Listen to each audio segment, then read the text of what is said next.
जब जब दहला विश्व हमारा, जब जब दहला विश्व हमारा, और जब जब बेमकसद खून बहा, चीन रूस जापान सभी ने भारत को एक दूत कहा, भारत को एक दूत बढ़े चलो यही निदाए वक्त है।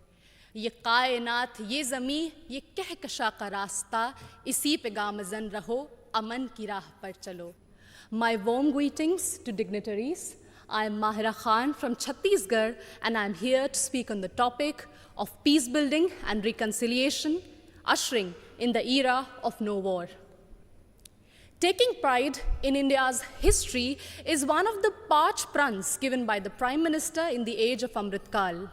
And looking back at history, it is a proof that India has always been a harbinger of peace. No war does not mean that we have no reason to fight war.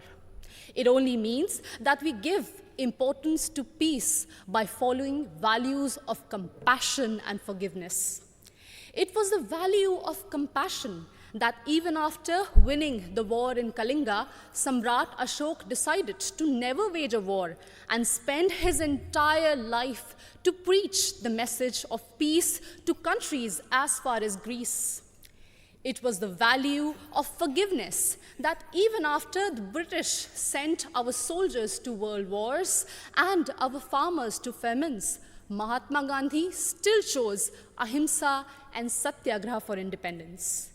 Taking inspiration from India, Nelson Mandela also chose to forgive the apartheid regime in South Africa. My dear audience, like this year's theme, India for the World, India not only preaches but also practices Vasudhaiva Kutumbakam. In India's G20 presidency, we advocate for a multilateral world in which no one country dominates another country. When China dominated Indo-Pacific, India rushed to help and support ASEAN countries. It acted east. When Sri Lanka needed loans, India was the first to give assurance to IMF. It showed that we believed in neighborhood first. And when Turkey, Syria were hit by deadly earthquakes, India rushed for their aid. It showed our brotherhood. Remember, in 1945, after testing the first atomic bomb, Oppenheimer quoted from Bhagavad Gita, "Now I have become death, the destroyer of worlds." And soon after that, the bombings in Hiroshima and Nagasaki, it was proved that the world does not need a war for peace, but it only needs one war, and that is the war against war itself, exactly what Mahatma Gandhi used to preach. हमें युद्ध के खिलाफ एक वास्तविक युद्ध की ज़रूरत है. And that's why all of us need to unite for one single cause, our planet Earth.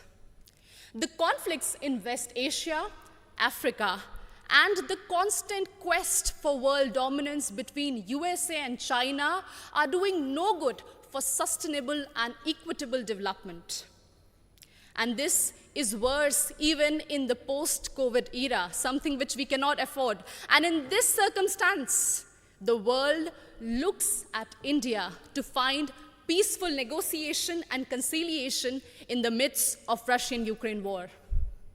As the voice of Global South, we believe that few rich countries which have caused maximum war and pollution in the last century should pay for their mistakes by helping and not holding back technologies from poor countries.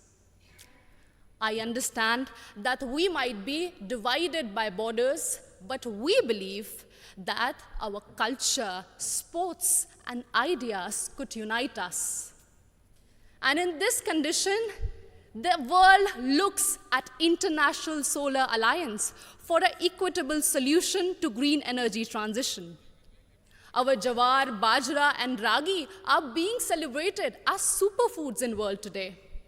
And the world looks at Ayush for a healthy lifestyle. My dear audience, when one youth from Naxal-affected area of Abujmar in Chhattisgarh can strive and participate in international football, It inspires so many of us to strive for a home that is free of conflict and full of opportunities and growth.